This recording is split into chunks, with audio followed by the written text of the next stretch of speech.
Assalamualaikum warahmatullahi wabarakatuh. Selamat pagi, hadir lagi kita pada acara rutin mingguan Tanya Apa Saja. Ini persembahan dari Departemen Obstetrik dan Ginekologi FK UNER, bekerja sama dengan ID dan POGI Surabaya, serta Rumah Sakit Dr. Sutomo dan Rumah Sakit Universitas Erlangga. Dan pada minggu ini adalah waktu atau tema dari Divisi Uroginekologi Rekonstruksi, yaitu mengenai tata laksana konservatif pada kasus prolaps organ panggul.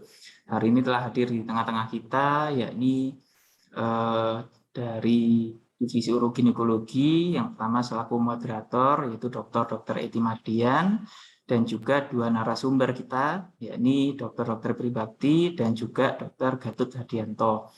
Untuk seperti biasa, kami persilakan kepada Dr. Ason Saadi selaku Sekretaris dari Departemen Obstetrik dan Ginekologi UNER untuk memberikan sambutan. Monggo Dr. Ason. Iya. Bismillahirrahmanirrahim. Assalamualaikum warahmatullahi wabarakatuh. Selamat pagi semuanya. Terima kasih Dr. Seto selaku host yang mengantarkan pagi ini kita dapat bertemu kembali yang kesekian kalinya, yakni Tanya Apa Saja seri yang ke-70. Di mana alhamdulillah dengan puji syukur kepada Allah kita dalam keadaan sehat semuanya yang bisa berhadir di sini juga, hingga dapat mengikuti kegiatan yang saat ini dari Divisi Uroginekologi akan menyuguhkan membawa materi tentang tata laksana konservatif prolap organ panggul. Saya kira ini topik yang menarik karena topik ini bagaimana sejawat SPUG umum pun akan mendapatkan pasien-pasien ini di lapangan. Nantinya akan dikupas secara jelas para narasumber kita, dan terima kasih juga saya ucapkan kepada Dr. Eti Mardiana selaku moderator pada kesempatan hari ini, serta narasumber kita yang dari jauh ini ya, Dr. Pribakti. Terima kasih Dr. Pribakti bisa bergabung di sini ya. Terima kasih kita berbagi sharing dari Rumah Sakit Ulin ini Dok ya. Semoga dapat bermanfaat, serta dari Opjin Surabaya, Dr. Gatut, yang akan juga menjadi narasumber pada kesempatan kali ini. Saya tidak berpanjang lebar, terima kasih saya ucapkan. Kemudian Dr. Brahmana tidak bisa berhadir, ada kegiatan. Saya ucapkan selamat mengikuti kegiatan Tanya Apa Saja di seri yang ke-70. Semoga sesi ini sangat bermanfaat dan kita aplikasikan kepada pasien kita. Terima kasih atas semuanya kehadirannya. Wassalamualaikum warahmatullahi wabarakatuh. Waalaikumsalam warahmatullahi wabarakatuh. Matur nuwun Dr. Ason, berkenan untuk membuka acara. Dan untuk selanjutnya kami sekali lagi seperti biasa, karena ini acara diskusi santai ringan selama 1 jam ke depan, kami persilakan kepada pemirsa atau hadirin yang hadir secara online untuk bisa utamanya bertanya melalui kolom Q&A, memanfaatkan kolom Q&A atau melalui kolom chat juga boleh menuliskan di sana, atau akan jauh lebih baik lagi bila mana berkenan ingin diskusi secara langsung dengan kedua narasumber dan moderatornya supaya bisa didengarkan dan diskusinya bisa dinikmati oleh seluruh peserta yang hadir. Jadi untuk mempersingkat waktu, ini tadi mungkin saya sambil membantu Dr. Eti karena beliau juga sudah berhalangan karena juga harus menguji juga, sehingga saya bantu beliau sebagai moderator. Nanti seperti biasa konsep awal dari Tanya Apa Saja kali ini kami persilakan kepada kedua narasumber. Mungkin Dr. Gatut dulu, nanti kemudian dilanjutkan oleh Dr. Pribakti untuk bisa memberikan selayang pandang mengenai tata laksana konservatif pada kasus prolaps organ panggul. Kepada Dr. Gatut kami persilakan. Nanti dilanjutkan Dr. Pribakti yang bisa memberikan selayang pandang juga mengenai tata laksanaan konservatif pada prolaps organ panggul. Monggo Dok. Baik, terima kasih Dr. Seto atas kesempatan yang diberikan. Baik, selamat pagi. Assalamualaikum warahmatullahi wabarakatuh. Waalaikumsalam. Semuanya, semoga sehat selalu dan bergabung bersama-sama. Kita diskusi santai terkait dengan tata laksana konservatif prolap organ panggul. Jadi mungkin sejawat sekalian sudah maklum, kita semua juga sudah maklum bahwa penata laksanaan prolap organ panggul itu ada dua secara singkat saja. ada dua pendekatan, yaitu yang bersifat non operatif dan operatif, kurang lebih begitu ya, operatif dan non operatif. Nah, yang non operatif itu sering kita menyebutnya sebagai penata laksanaan konservatif. Sebenarnya maksudnya adalah penata laksanaan non operatif, maksudnya begitu ya. Karena nanti di dalam penata laksanaan operatif pun itu juga ada dua versi. Satu istilahnya ada yang mengatakan sebagai konservatif, operatif konservatif, dan operatif yang tidak konservatif. Tapi terkait dengan yang operatif konservatif itu lebih dalam arti mengkonservasi uterus, misalnya begitu. Tetapi yang kita bahas pada periode kesempatan ini lebih bersifat maksudnya adalah non operatif gitu ya. Jadi apa saja yang bisa kita lakukan terkait dengan prolap organ panggul, tata laksana non operatif, prolap organ panggul. Kita ketahui bersama bahwa apa yang disebut sebagai prolap uteri, begitu ya. Tetapi di saat sekarang kita sama-sama semuanya sudah memahami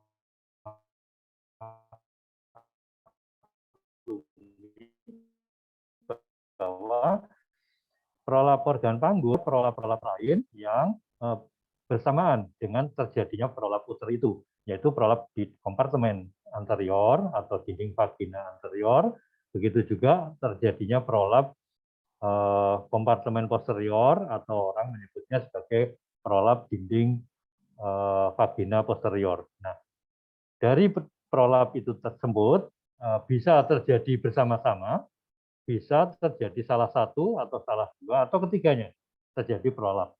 Kemudian dari gradasinya, dari tingkat keberatan prolapnya juga masing-masing bisa sama, bisa berbeda.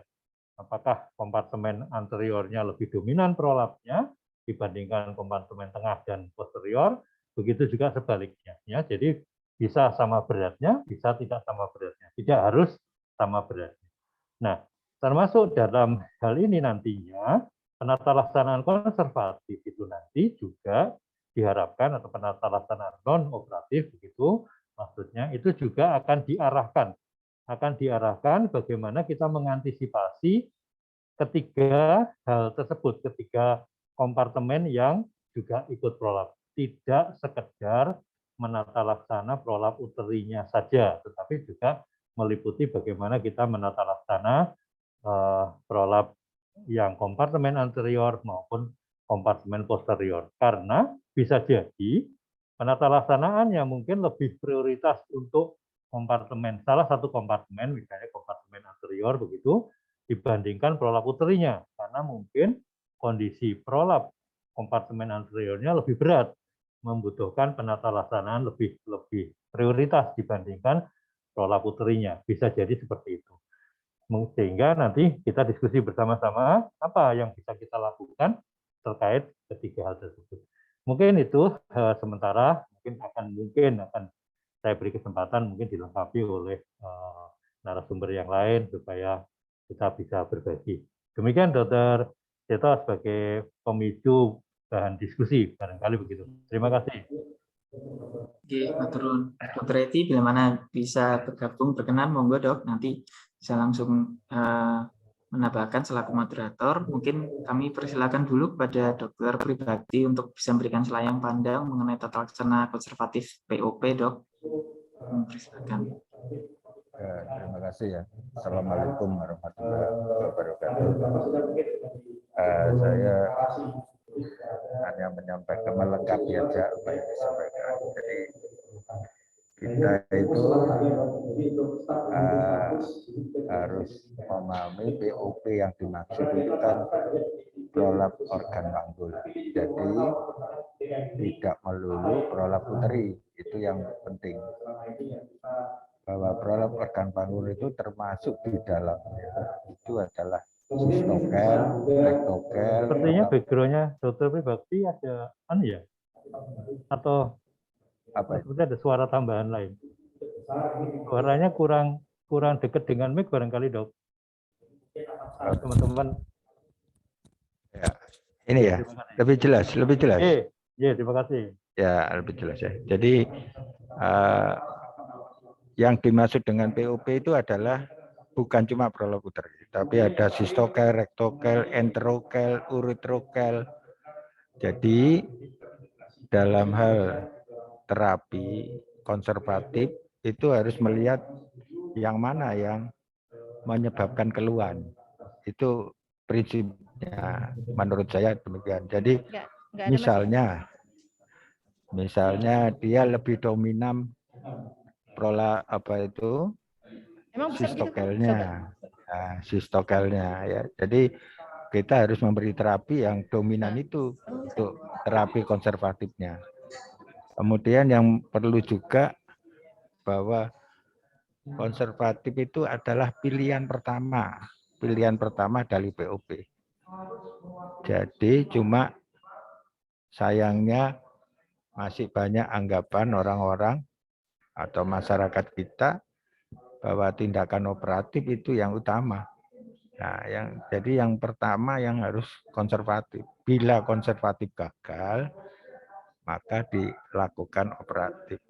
Kenapa saya katakan demikian? Karena tindakan operatif itu bisa juga membuat semakin parah.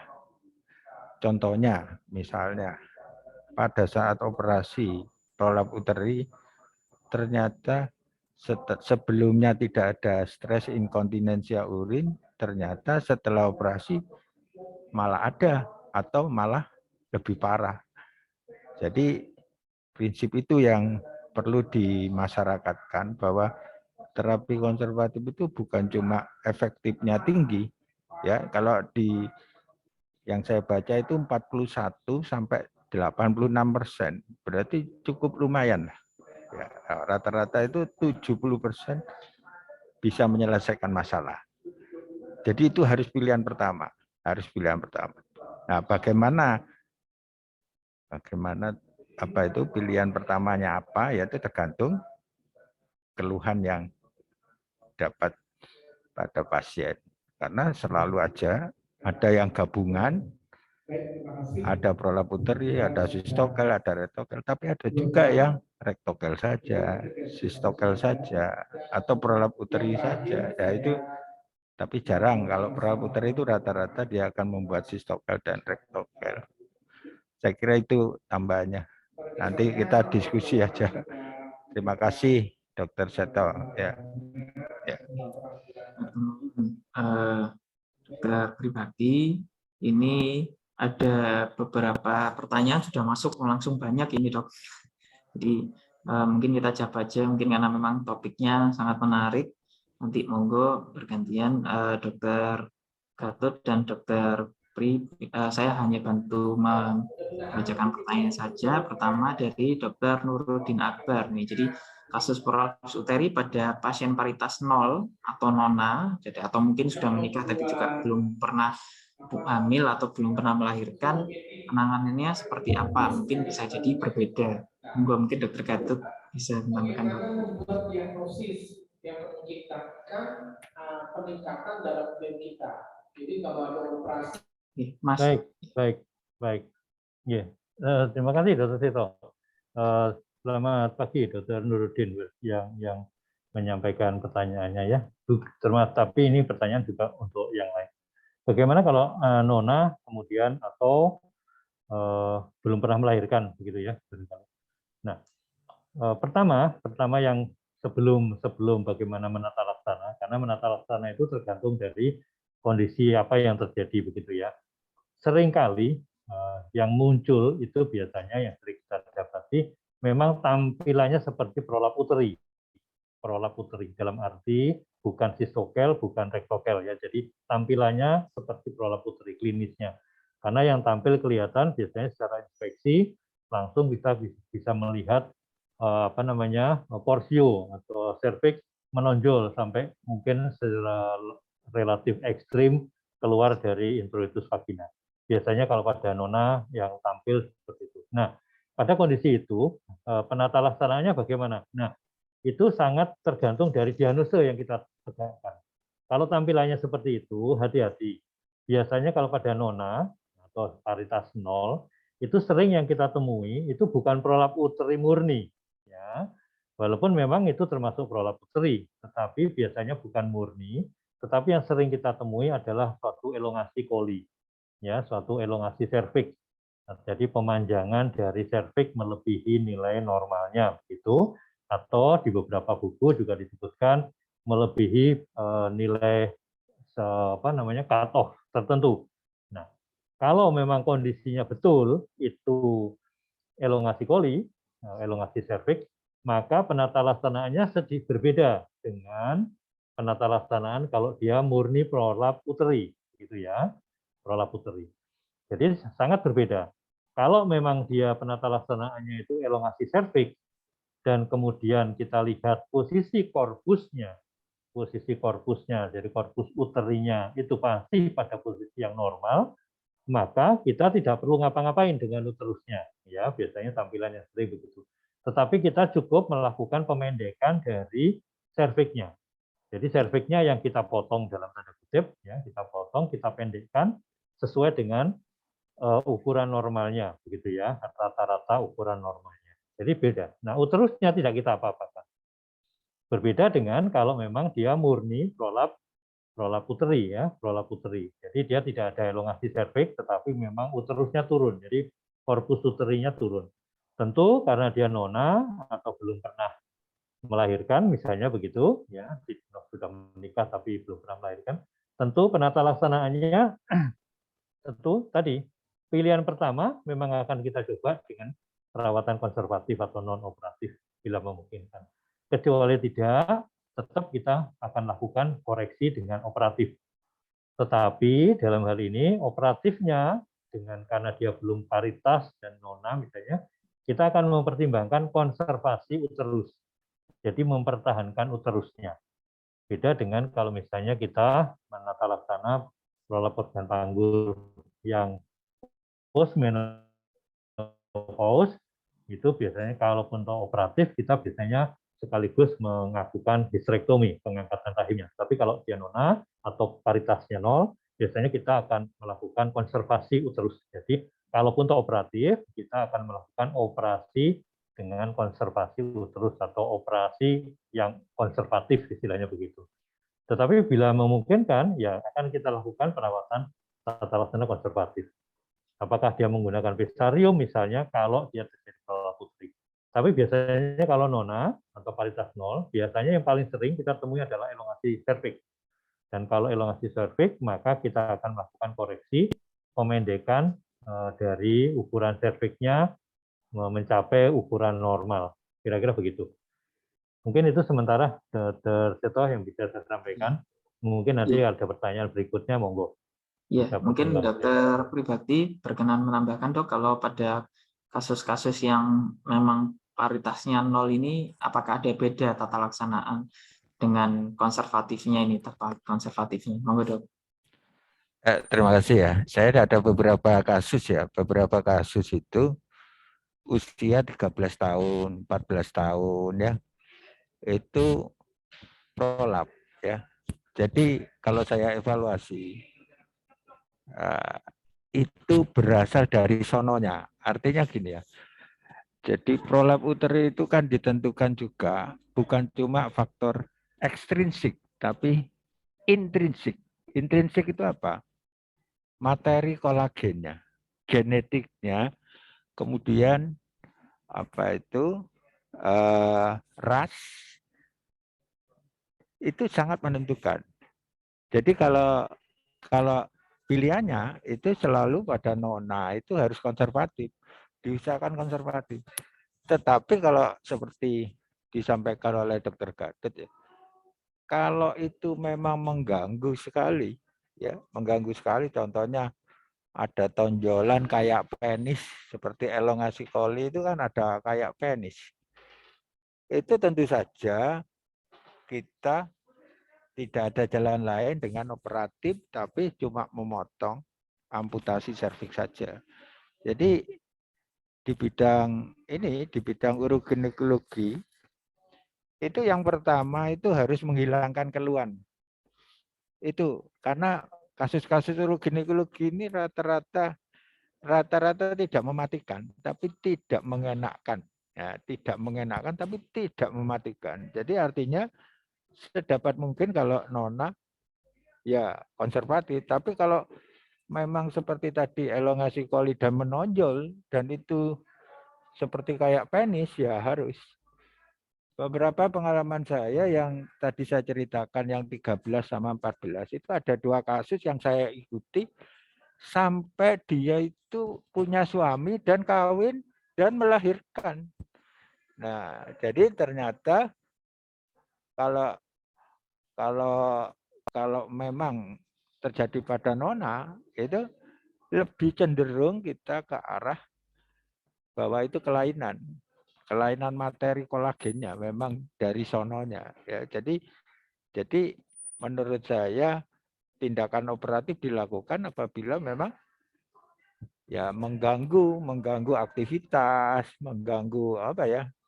Ya kayak kendor semua itu kan, makanya ada beberapa wanita itu ya belum melahirkan aja sudah kendor ya karena faktor intrinsiknya dia. Nah, jadi terapi konservatif selalu nomor 1. Itu aja pendapat saya. Terima kasih, Dr. Seto. Yes. Dok. Jadi memang ternyata ada kasusnya bahkan sudah ditemui sendiri oleh dokter pribadi. Ternyata pada mereka yang dengan tanpa atau paritas 0 pun ternyata juga masih jadi faktor risiko. Ada faktor risiko intrinsik yang dikatakan bisa tetap menyebabkan prolaps organ panggul. Pertanyaan berikutnya dari Dr. Agus Sunarno. Ini kalau tadi kita bicara mengenai pada usia yang paritas 0 mungkin relatif muda mungkin ya, tapi kalau ini pertanyaan yang usia lanjut, prolaps uteri pada usia lanjut sering kambuh atau gagal dengan konservatif atau mungkin dengan pasang alat. Sebaiknya bagaimana? Langsung operasi saja kalau memang kita menemukan kasus usia lanjut atau tetap kita penanganannya konservatif dulu? Monggo mungkin Dr. Gatot. Silakan, Dok. Baik, Dr. Seto. Terima kasih teman-teman sejawat sekalian yang telah bergabung. Ya, kalau pada orang tua gagal konservatif begitu ya. Ya, kalau memang gagal konservatif akan kita mencoba pertama memang kita mencoba dulu kenapa gagalnya ya. Begitu. Kenapa gagalnya? Sering gagalnya itu macam-macam ya. Maksudnya interpretasi gagal, maksud dari pertanyaan gagal itu juga pemahamannya cukup luas. Tetapi kita coba mencari dulu kenapa gagal. Misalnya bolak-balik copot misalnya begitu ya, bolak-balik copot. Nah itu kalau bolak-balik copot, apakah memang ukurannya sudah sesuai? Misalnya begitu ya. Kalau dianggap gagalnya itu karena sering copot, apakah sesuai? Apakah selalu tidak kekecilan atau kurang besar? Begitu juga gagal dalam arti misalnya sering kalau dipasang mengeluh nyeri gitu ya. Nah, coba ditelusur lebih jauh, kenapa gagal yang menyebabkan nyeri itu? Apakah tidak kegedean, kebesaran misalnya ukurannya? Apakah tidak dicoba dengan ukuran yang sedikit lebih kecil, gitu ya? Atau dengan posisi yang diatur sedemikian rupa, berubah sedemikian rupa sehingga lebih nyaman pada pasien tersebut. Sehingga interpretasi gagal mohon dulu, ditelusur lebih jauh dulu. Ya, kenapa gagalnya? Jadi ditelisir lebih bagus lah. Dan kalau memang bisa dikoreksi, akan tetap kita coba sekonservatif mungkin tadi ya. Seperti apa yang disampaikan Dr. Bri tadi, tidak ada salahnya konservatif menempati pada posisi pertama, tidak ada salahnya untuk kita dulukan. Gitu ya. Tetapi kalaupun toh harus melakukan semuanya tidak memungkinkan dan harus dengan tindakan operatif, ya oke, akan kita bantu untuk melakukan tindakan dengan operatif. Tetapi kalaupun toh tindakan operatif pada usia lanjut, tentu kita akan mempertimbangkan. Pertama adalah teknik-teknik operasi yang relatif cepat dan tidak membebani dari aspek fisik ya, tindakan operatifnya itu sendiri. Begitu ya, tidak terlalu lama dan sebagainya. Dan salah satu pertimbangannya apakah dia juga masih seksual aktif atau tidak.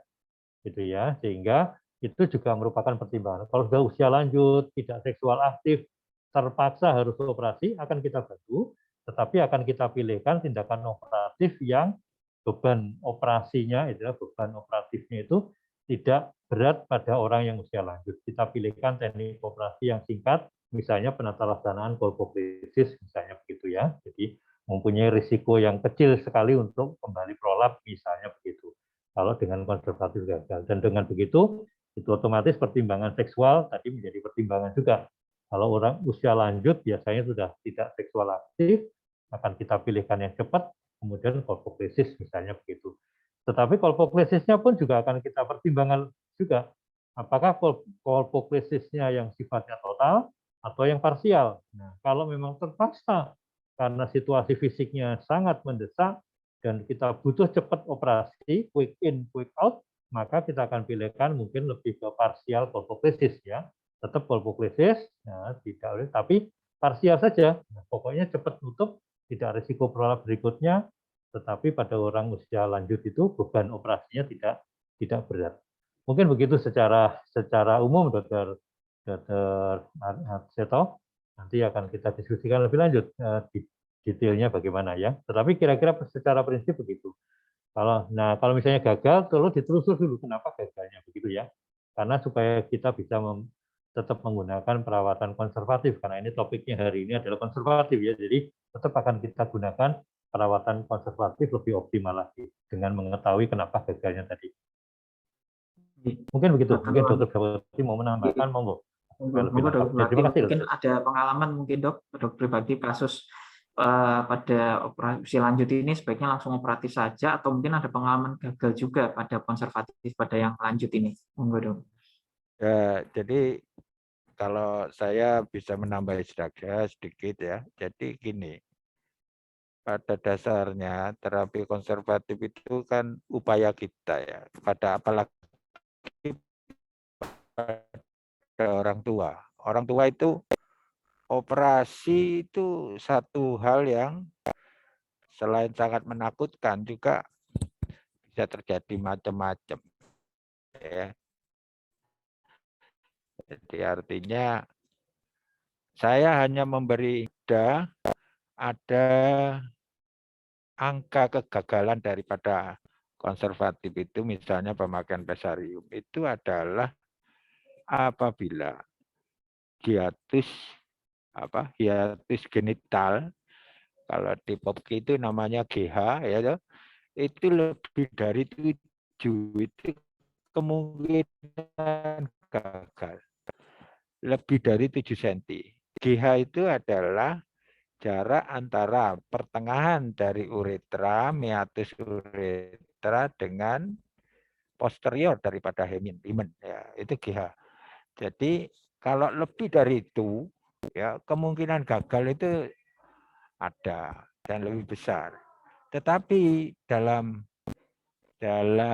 masalah pesarium itu memang benar apa disampaikan Dr. Gatot ya.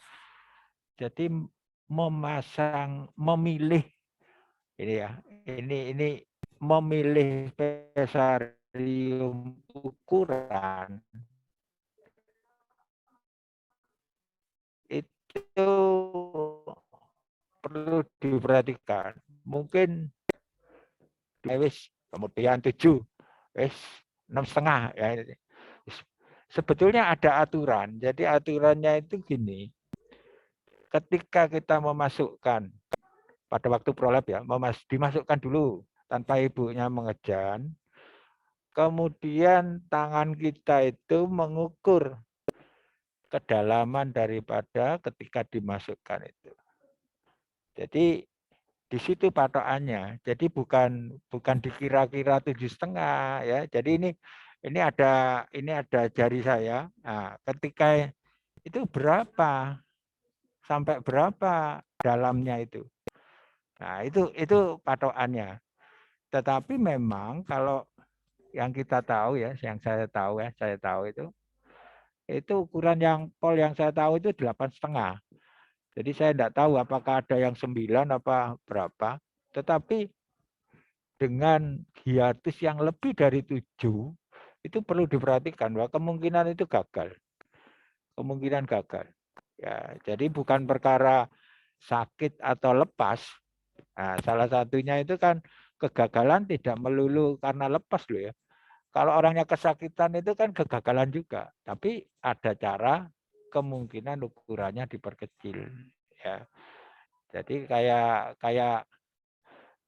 orang mau manten itu ya, itu kan ada ngecek baju ke manten gitu ya. Jadi artinya itu memang harusnya itu kalau kita itu harusnya punya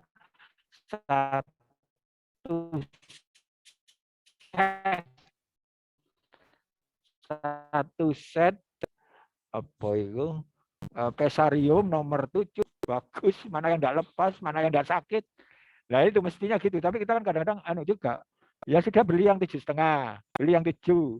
Dan ternyata di apotek yang adanya cuma itu toh, 7 sama 7,5. Tidak ada yang 5 itu tidak ada, jarang-jarang itu.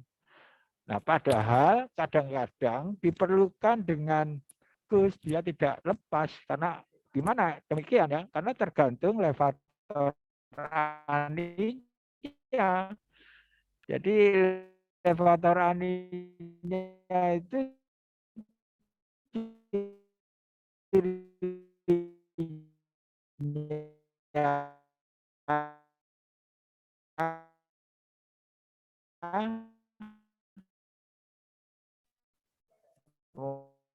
mungkin teman-teman sejawat ya, levator ani itu adalah kita melihat ketika kita VT dinding ini.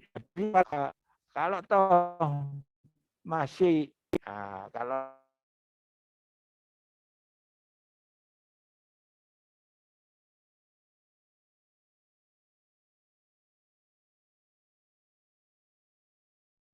Terputus ya, Dr. Seto? Sepertinya terputus. Mungkin kalau ini Dokter Eti mungkin ada waktu kesempatan bisa memberikan tanggapan, Dok, bagaimana kasus pada pasien pada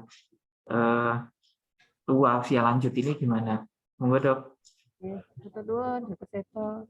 Sebelumnya matur nuwun untuk Dr. Brahmana sebagai Ketua Kogi Cabang Surabaya dan Bapak Kadep Departemen KSM Objin FK UNER Rumah Sakit Dr. Sutomo.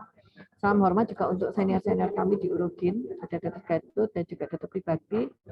Jadi topik ini sangat menarik ya. Saya mohon maaf baru bisa bergabung karena ada hal emergensi yang tidak bisa saya tinggalkan. Jadi menariknya adalah karena memang selama ini mungkin kita harus mengubah mindset kita sebenarnya, meluruskan sih sebenarnya, bukan mengubah mindset kita tentang uroginekologi rekonstruksi, terutama pada kasus-kasus prolaps begitu ya, Dokter Gatot dan Dokter Pribadi, bahwa sebenarnya pada pasien dengan prolaps uteri itu terapi utamanya itu bukan operasi sebenarnya malahan. Kalau pada pasien ini bisa nggak dioperasi ya nggak usah dioperasi. Seperti misalnya pada prolaps organ panggul yang derajatnya rendah ya, grade 1, grade 2 itu kan bisa dengan Kegel exercise begitu. Atau yang grade 3, grade 4 atau bahkan prosidensia di mana prolaps organ panggulnya itu turun semua, itu sebenarnya juga tidak harus operasi, tapi bisa ditawarkan untuk alternatif yang pertama dulu, nggak operasi, yaitu dengan pasang pesarium.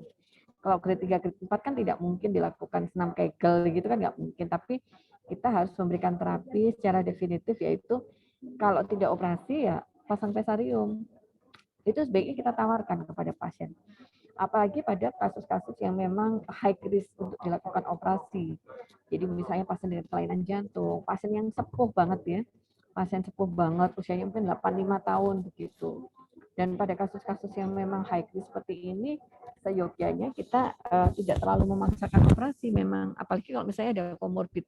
Karena memang pada pasien dengan usia sekian itu ada beberapa dengan komorbid ya, antara lain misalnya diabetes, kemudian komorbid hipertensi, dan itu tentu saja kita tidak bisa memaksakan operasi, kecuali kalau memang diskusi kita dengan teman sejawat anestesi itu menyatakan bahwa pada pasien ini itu bisa dioperasi. Jadi harus ada diskusi bukan hanya pasien, keluarga, tapi juga dengan teman sejawat yang nanti akan berkolaborasi dengan kita. Seperti itu. Karena kadang begini, ini usianya sudah sepuh ya, 85 tahun. Kita nggak mau operasi deh, resiko banget. Tapi ternyata kalau nggak dioperasi itu erosi luas. Erosinya luas sekali. Dipasang pesarium berdarah-darah terus. Mau nggak mau mungkin kita harus operasi begitu ya, Dokter Gatot dan Dokter Pri. Tapi tentu saja kita pilihkan metode operasi yang memang less time, dan tidak terlalu beresiko, misalnya dengan kolpoklesis ya, jadi vaginanya ditutup begitu. Karena mungkin waktu untuk melakukan operasi dengan kolpoklesis ini akan lebih pendek daripada kalau kita melakukan pengangkatan rahim. Itu saja dari saya. Matur nuwun, Dr. Seto. Oke, matur nuwun Dr. Eti atas masukannya. Jadi pada kasus ini ternyata memang complicated, tidak serta-merta bisa selalu konservatif, tapi ternyata juga pada beberapa kondisi memang harus terpaksa daripada menimbulkan komplikasi yang malah lebih luas, tindakan operatif itu memang malah seringkali diperlukan. Saya lanjut pada pertanyaan berikutnya. Ini masih ada banyak pertanyaan yang ini. Nah, ini dari Dr. Maike Irwan. Assalamualaikum dokter, selamat pagi. Mohon izin bertanya bagaimana mengetahui posisi pemasangan pesarium pada pasien tua dengan prolapse uteri sudah tepat apa belum. Jadi kan kalau ternyata memang kita utamanya, tadi kata Dr. Pribakti, diusahakan untuk bisa konservatif dulu dengan pesarium ini, bagaimana mengevaluasinya. Sepertinya ini juga sangat berguna dan seringkali dilakukan dari teman-teman sejawat yang ada di berbagai daerah. Jadi ini pertanyaan yang mewakili banyak sejawat ini, seperti yang monggo mungkin Dr. Gatot ada masukan dan jawaban. Ya, oke. Baik, Dr. Sego. Terima kasih sejawat sekalian. Ya, mungkin ini pertanyaan yang bersifat umum. Apakah sudah tepat memasang pesarium ya pada seseorang? Pada apakah itu ya usia lanjut atau usia setengah lanjut dan sebagainya ya, tapi kurang lebih tepat apa tidak. Nah, tepat ini pengertiannya cukup luas, sejawat sekalian, tetapi prinsipnya itu ya tepat dalam arti nyaman. Bisa jadi seperti apa yang tadi sudah disampaikan oleh Dr. Pribakti ya, jadi tepat dalam arti tepat nyaman atau tidak itu juga dianggap sebagai sesuatu yang tepat. Kalau misalnya dia dipasang kemudian nyeri, ya itu ya juga dalam tanda kutip tidak tepat itu ya. Bukan sekedar masalah bagaimana memasangnya, tetapi juga ukurannya menentukan dipasang ukuran berapa itu juga dianggap sebagai tepat atau tidaknya. Atau misalnya tadi disampaikan oleh Dr. Pribakti sebelumnya bahwa bolak-balik copot, nah itu juga dalam tanda kutip tidak tepat. Ya, apakah tidak tepat itu karena ukurannya tidak sesuai atau karena tadi disampaikan oleh Dr. Pribakti genital hiatusnya yang terlalu lebar, jadi gampangannya introitusnya yang terlalu lebar sehingga berapapun dipasang ya gampang copot misalnya begitu. Nah itu juga dianggap tidak tepat dalam arti yang pengertian luas ya. Tetapi kalau yang mungkin dimaksud bahwa apakah sudah tepat dalam arti pemasangan pesarium, nah ini saya coba klarifikasi dulu. Jadi begini, sejawat sekalian, di dunia itu sebenarnya jenis pesarium barang yang pesari yang kita kenal di Indonesia yang bentuknya seperti cincin, itu sebenarnya bentuknya tidak hanya seperti itu. Sebenarnya di dunia itu sebenarnya bentuk pesari itu macam-macam. Ada yang seperti donat, seperti ring yang kita ada di Indonesia yang kita kenal itu ada. Ada juga yang seperti itu tapi modelnya gemuk, seperti benar-benar Dunkin Donat itu ya, yang Dunkinnya bulat gemuk itu ada. Ada yang bentuknya bisa dipompa, misalnya bisa dikempeskan, bisa dipompa. Ada yang bentuknya seperti mangkok saja begitu. Jadi saya mohon maaf tidak sempat menampilkan gambarnya ya, barangkali kalau dengan gambar mungkin lebih maklum, lebih bisa dipahami. Prinsipnya ternyata pesarium yang kita kenal di Indonesia yang bentuknya hanya seperti cincin itu sebenarnya kalau di dunia itu tidak hanya seperti itu, macam-macam bentuknya. Nah sehingga itu yang dikatakan tepat itu tadi itu ya yang idealnya adalah yang sesuai dengan apa kondisi yang terjadi, maksudnya prolapsnya yang mana, adakah prolap sistokel, rektokel, entrokel, prolap uteri atau gabungan dari keduanya atau gabungan dari ketiganya dan sebagainya, itu juga merupakan pertimbangan dalam memilih dalam pilihan alat pesariumnya itu yang berbagai bentuk tadi sebenarnya idealnya ya. Nah itu juga bisa dikatakan sebagai tepat yang sesuai seperti itu. Nah repotnya di Indonesia itu hanya kita mengenal satu jenis, satu model, ya dan bahkan itu bahannya pun itu sebenarnya juga ada dari berbagai bahan. Tetapi di Indonesia ini ya cuman bahannya yang ada yang itu ya, yang terbuat dari latek barangkali ya, atau karet atau latek begitu, yang keras begitu. Padahal ada bahan lain, misalnya bahan silikon misalnya begitu. Nah, sehingga dalam arti tepat pengertian yang secara umum itu ya bisa luas maknanya gitu ya, pemahamannya bisa luas. Tapi karena di Indonesia tuh yang ada cuma itu, nah ya sudah, kita bagaimana berusaha mencari akal sedemikian rupa dipasang kepada pasien tersebut. Nah, kalau dikatakan hanya di Indonesia yang bentuknya hanya punya seperti itu yang dikatakan tepat, itu juga dilihat dari sudut pandang yang lain juga. Jadi begini, apakah kita pasang dalam arti melintang, miring misalnya, atau condong ke depan atau condong ke belakang, itu pun juga disesuaikan dengan kondisi prolapnya. Kalau prolapnya itu sistokel misalnya, maka si pesarium itu akan kita pasang untuk mengarahkan agar sistokelnya terkoreksi lebih prioritas dibandingkan mengkoreksi pada posisi yang lain. Begitu juga kalau rektokelnya yang dominan, maka kita pasang sedemikian rupa sehingga posisi pesariumnya itu dapat melakukan koreksi terhadap rektokelnya lebih prioritas, lebih dominan dibandingkan yang lain. Tetapi itu juga sangat tergantung dari kondisi vagina yang ada pada pasien tersebut. Kadang-kadang mau kita pasang pada posisi tertentu, kondisi vaginanya tidak memungkinkan, sehingga dia terpaksa harus bergerak atau bergeser ke posisi yang lebih sesuai dengan kondisi vaginanya. Kadang seperti itu. Sehingga dalam hal ini tepat itu jadinya menjadi relatif gitu ya, menjadi relatif. Tetapi tidak masalah jawab sekalian.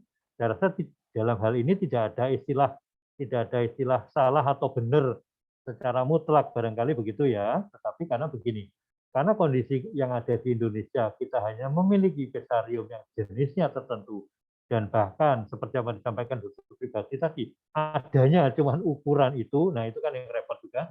Nah sehingga dalam hal tepat ini menjadi bukan salah dan benar mutlak begitu ya. Yang penting apakah kondisi pasien dengan pemasangan itu keluhannya terkoreksi apa tidak? Keluhannya gitu ya, keluhannya terkoreksi apa tidak?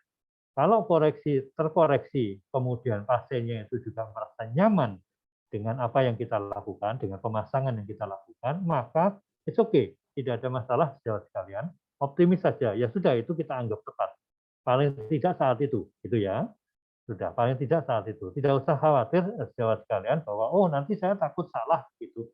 Tidak ada masalah. Tidak, saya rasa tidak seperti itu ya, tidak ada salah benar tidak. Jadi monggo, saya akan mensupport sejauh sekalian dalam hal ini untuk penata laksanaan penggunaan pesarium, tidak usah khawatir takut salah, takut keliru, tidak. Yang penting apakah keluhannya terkoreksi begitu ya, apakah kasarannya begini, masangnya jukir balik seperti apa misalnya, monggo saya persilahkan saja, yang penting keluhannya terkoreksi begitu ya, terutama yang mana yang dominan itu terkoreksi, keluhan yang dominan, kemudian apakah nyaman apa tidak. Kalau pasiennya sudah nyaman dan keluhannya terkoreksi, sudah, itu kita anggap tepat, sudah tepat. Jadi jawab sekalian, menurut saya tidak usah terlalu khawatir, ketakut bahwa ini tidak tepat atau tidak tepat. Anda tidak usah seperti itu, ya. Karena tadi secara umum tepat dan tidak itu jadi relatif tadi ya, karena berbagai pesarium itu sebenarnya ada, berbagai ukuran ada, berbagai bahan itu ada, gitu ya, dan juga tergantung dari dominasi prolapnya seperti apa dan kondisi vagina yang ada itu seperti apa, itu juga menjadi apa ya, kumpulan semua pertimbangan yang harus menyatu untuk menjadi kata tepat atau tidak pada situasi yang ada. Mungkin begitu. Mungkin barangkali ada senior yang lain ingin menambahkan, monggo. Nah, secara umum mungkin begitu ya. Terima kasih. Oke, terima kasih. Mungkin alhamdulillah ini Dokter Pribadi sudah bergabung. Mungkin saya lanjutkan ke pertanyaan berikutnya karena masih banyak pertanyaan. Waktunya tinggal kurang lebih 15 menit. Ada pengalaman sharing dari Dr. Mustafa, sebulan lalu kami dapat kasus prostatari kronis lebih dari 2 tahun karena pandemi, pasien takut dioperasi. Jadi akhirnya dirujuk. Mungkin ini hanya cerita saja beliau. Terima kasih Dr. Mustafa. Untuk berikutnya dari pertanyaan, Bapak pagi izin dokter bertanya, kalau pada pasien hamil dengan prolaps uteri, kapan waktunya kita konservatif, kapan harus tindakan? Jadi, kalaupun dilakukan tindakan, apa yang harus dilakukan? Jadi pada prolaps, pada kasus hamil. Mungkin dokter pribadi ada pengalaman kasus prolaps pada hamil. Monggo dok. Kalau ada tulis ya prolap pada kehamilan, ya prolap uteri pada kehamilan itu ada kejadiannya sering ya. Cuma yang penting kapan kita mulai, pertanyaannya itu ya. Jadi begini, dan kapan melepasnya? Nah itu pertanyaan yang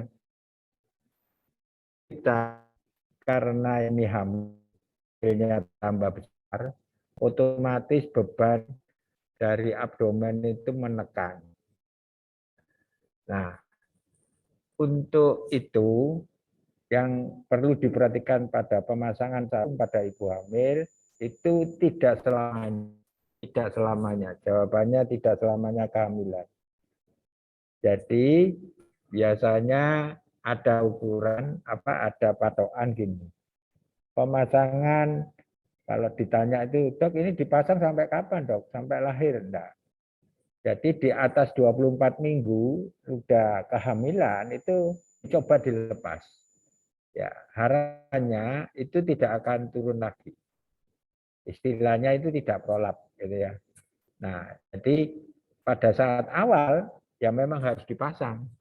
Tapi setelah 24 minggu itu dilepas. Itu biasanya sudah tidak turun. Cuma kalau dia lahir pervaginam, bukan berarti kalau tidak lahir pervaginam, itu pasti akan proaksi. Nah, jadi problemnya disitulah pada saat melahirkan bahwa misalnya anaknya sudah 5, terus hamil lagi, itu kan sudah kendor semua ya. Nah, kemudian kita pasang sampai 24 minggu, kemudian kita pas. Nah, kan orang ini akan lahir pervaginam. Jadi pasti akan membuat prolap lebih lagi karena dia akan mengejan.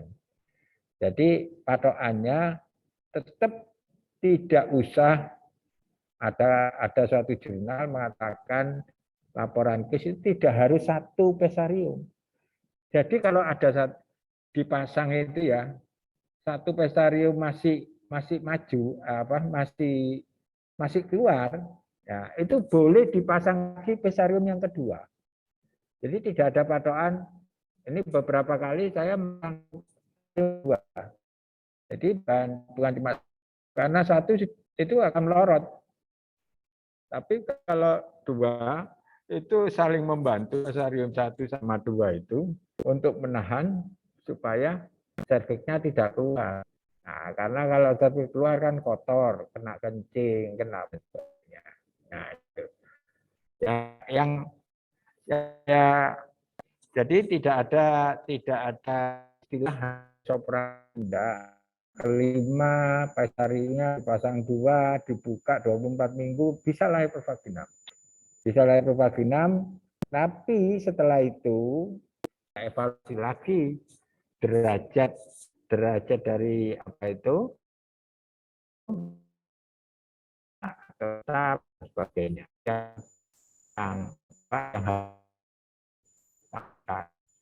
Tapi sekali lagi evaluasi itu adalah setelah 42 hari. Jadi teman-teman kalau ada anaknya 2 terus prolap, jangan kesusu mendiagnosa itu prolap. Tapi tunggulah 42 hari. Kalau masih prolap, nah itu baru memang betul-betul prolap. Ya, jadi kadang ada yang sudah gelisah, dok ini kok sudah seminggu kok masih keluar dok. Nah, padahal setelah 42 hari masuk lagi itu ada apa itu namanya pada nafas nifas kan ada pengembalian organ reproduksi itu sangat membantu. Saya kira itu ya jawaban saya pada saat hamil, boleh pasang pesarium sampai 24 minggu aja. Ya, terima kasih.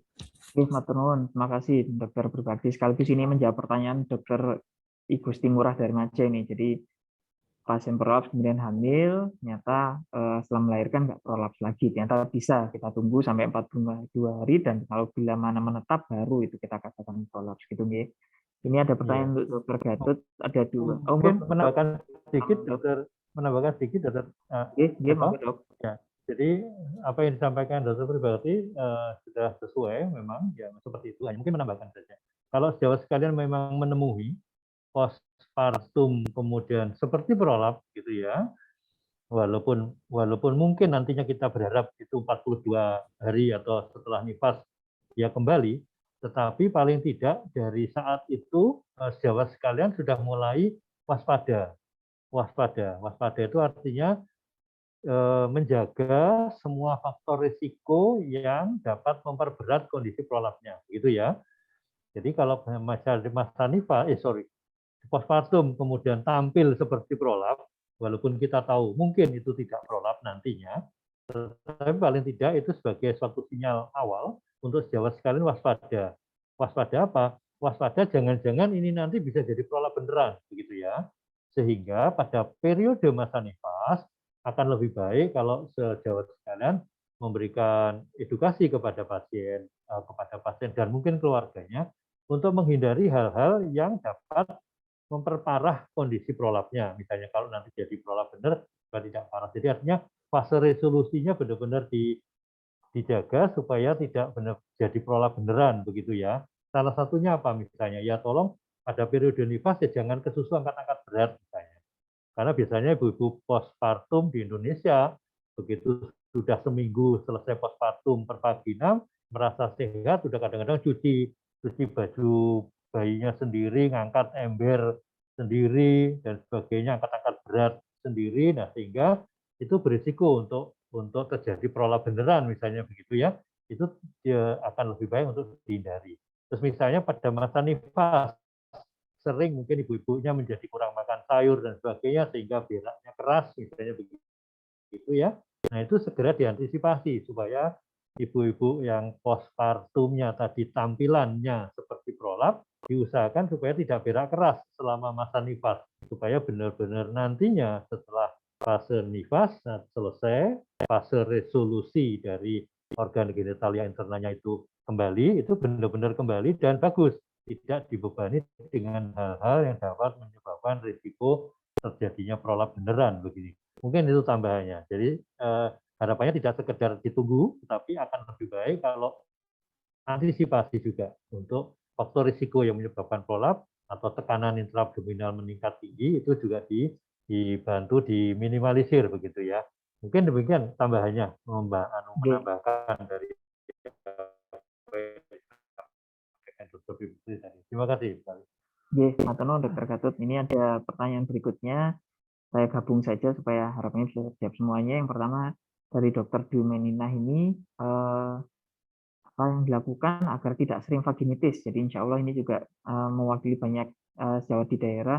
Jadi terutama kan pada pemakaian pasarium ini nanti sering radang baik pada porosio atau pada fornix, sehingga bagaimana mengatasinya. Yang kedua sekaligus ada pertanyaan lanjutan, protokol penggunaan pasariumnya ini bagaimana? Itu tadi mungkin menjadi salah satu solusi juga, apakah bongkar pasang tiap 3 bulan, jedanya istirahatnya seminggu, atau seberapa lama kita evaluasi, dicuci saja atau perlu disterilkan, ataukah perlu antibiotik, atau dimonitoring dengan pap smear karena bisa berisiko erosi serviks, atau bagaimana? Ini dari Dokter dari Sidoarjo ini. Terima kasih, monggo. Bergatut bisa menjawab. Okay. Baik. Ya, mungkin saya dulu ya.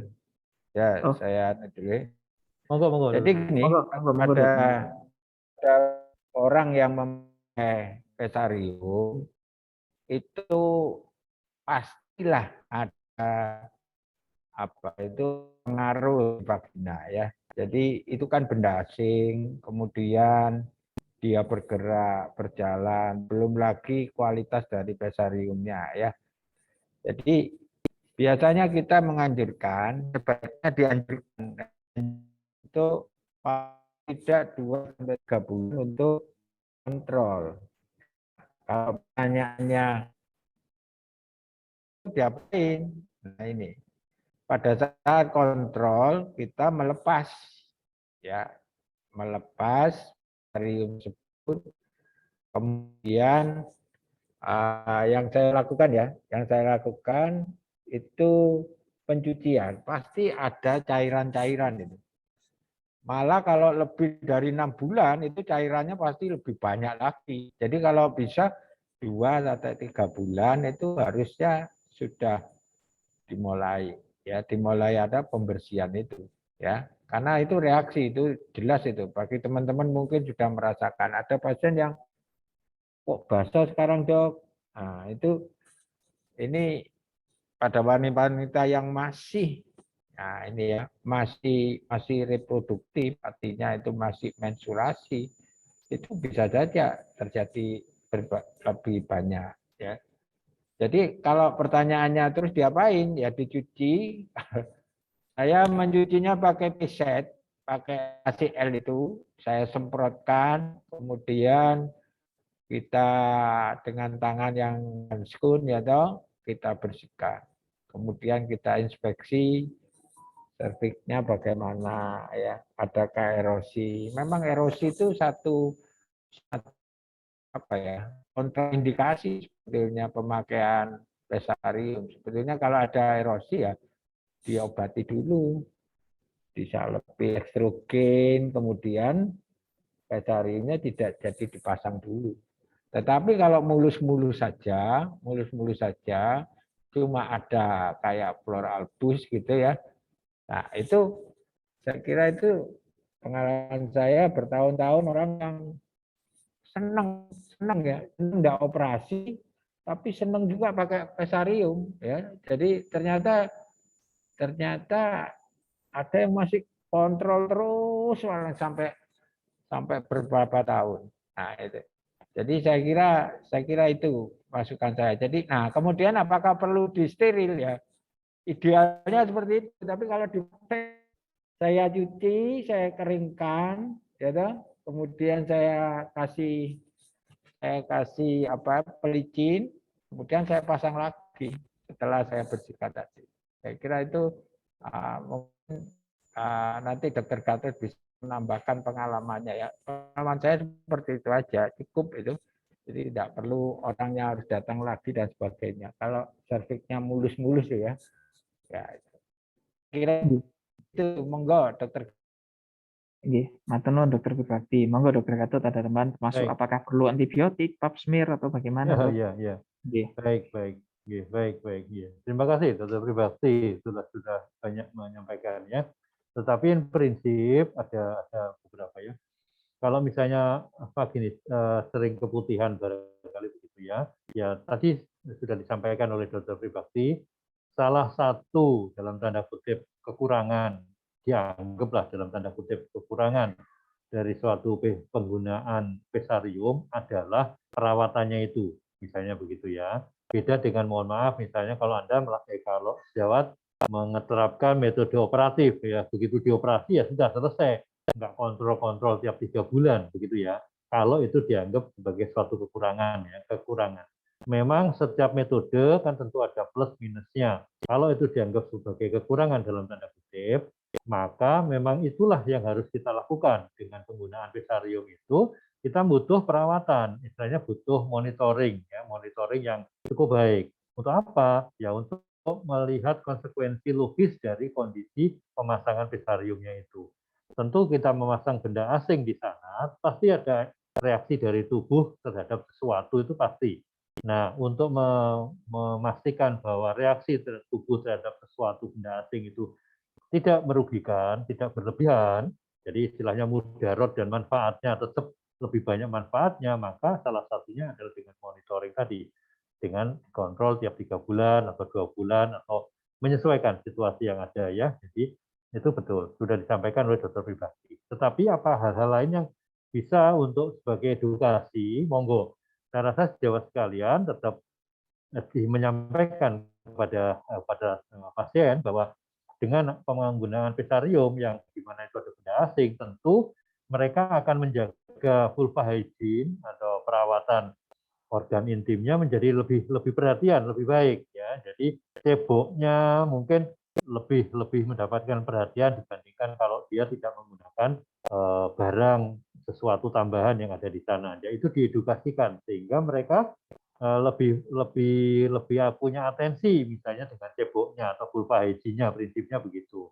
Kemudian juga boleh, misalnya ada beberapa yang menawarkan karena dia pasien-pasien yang sudah post menopause, di mana dia kekurangan estrogen, maka supaya salah satu menjaga supaya tidak mudah vaginitis, kadang beberapa diperlukan tindakan pemberian hormonal ya, hormonal yang tetapi tolong dipilih hormonal yang bersifat topikal, yang tidak sistemik agar tidak menimbulkan efek jangka panjang yang tidak baik pada penggunaan hormonal yang jangka panjang itu ya, karena dia menggunakan hormon pada orang-orang pasca menopause gitu ya, sudah usia lanjut. Jadi dipilih pemberian estrogen topikal dan sudah disampaikan dokter juga tadi untuk apa? Agar mukosa dari vaginanya menjadi lebih baik. Dengan begitu mereka tidak gampang merespon jelek terhadap benda asing dari sana, misalnya begitu. Ada rekomendasi, tetapi mohon maaf saya tidak terlalu kuat rekomendasinya adalah boleh menggunakan prebiotik, produk-produk prebiotik yang dapat dikonsumsi sedemikian rupa sehingga harapannya membantu memperbaiki flora normal yang ada di vagina. Walaupun kita tahu orang-orang yang sudah post menopause, di mana kasus prolap itu terjadi, biasanya seringnya begitu, itu juga sudah tidak baik flora normalnya karena kondisi hipoestrogennya. Nah, itu bisa dibantu dengan bantuan pemberian prebiotik yang bisa disampaikan. Walaupun mohon maaf ini rekomendasinya saya mungkin tidak terlalu kuat, tetapi itu boleh dapat merupakan pilihan lain ya, tambahan misalnya diberikan probiotik dengan harapan memperbaiki flora normal di vagina pada orang-orang yang dipasang pesarium sehingga tadi ya menjaga vulva hygiene, kemudian pemberian estrogen, tambahan estrogen, tetapi dipilih usahakan yang topikal, kemudian boleh ditambahkan dengan probiotik atau prebiotik ya, produk-produk prebiotik yang dapat tujuannya memperbaiki flora normal vagina sehingga dia merespon terhadap corpus salinium pesariumnya itu menjadi lebih baik, harapannya begitu. Mungkin itu yang terkait dengan tambahan yang disampaikan Dr. Brati. Tapi apa yang disampaikan Dr. Brati sudah banyak tadi ya, dan sudah saya rasa sudah sesuai dengan apa yang biasanya kita terapkan pada pasiennya. Mungkin demikian Dr. Sito, tambahan dari saya. Terima kasih Dok. Terima kasih. Lagi-lagi ini karena waktunya memang sudah lewat jam 11 pukul 6 menit, jadi kita tetap komitmen 1 jam, meskipun masih ada beberapa pertanyaan yang belum terjawab.